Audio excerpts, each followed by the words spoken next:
ప్రజలకు కావాల్సింది రైతు బంధు, ప్రజలకు కావాల్సింది 4000 పెన్షన్, ప్రజలకు కావాల్సింది ఇలా మహిళలకు 2500, నీ తులం బంగారం, ఎస్సీ ఎస్టీ బీసీ పిల్లలకు ఫీజు రియంబర్స్మెంట్ కావాలి, మొదటి ఏడాదిలో ఇస్తున్న 2 లక్షల ఉద్యోగాలు కావాలి, ప్రజలకు ఇచ్చిన హామీలు అమలు చేయి.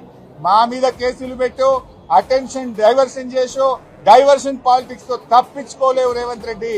మేము ఇంకా గట్టిగా నిన్ను ప్రశ్నిస్తూనే ఉంటాం, ప్రజల పక్షాన పోరాడుతూనే ఉంటాం. రేపు మున్సిపల్ ఎన్నికల ఎజెండా ఒక్కటే, మీ 6 గ్యారంటీలు. మున్సిపల్ ఎన్నికల్లో ఎజెండా మీ 420 హామీలు. మున్సిపల్ ఎన్నికల్లో ఎజెండా మా నిరుద్యోగ యువకులకు ఇచ్చే 2 లక్షల ఉద్యోగాలు. దాని మీదనే జరుగుతాయి. ఇది అయిపోయింది. ఇప్పటికే 2 ఏళ్లలో నడిపి అదేదో సీరియల్ లాగా, టీవీ సీరియల్ లాగా నడుపుతా ఉన్నావు. ప్రజలు నమ్మే స్థితి లేరు రేవంత్ రెడ్డి. ఏది ఏమైనా మాకు న్యాయ వ్యవస్థ మీద నమ్మకం ఉంది. చట్టపరంగా పోరాడతాం. నీ నోటీసులకు, నీ కేసులకు బీఆర్ఎస్ భయపడదు, నీ తాటాకు చెప్పులకు అసలే భయపడదు. నీకు దిమ్మ తిరిగే విధంగా ప్రజలు రేపు మున్సిపల్ ఎన్నికల్లో తీర్పిస్తారు బిడ్డ. రేవంత్ జాగ్రత్త.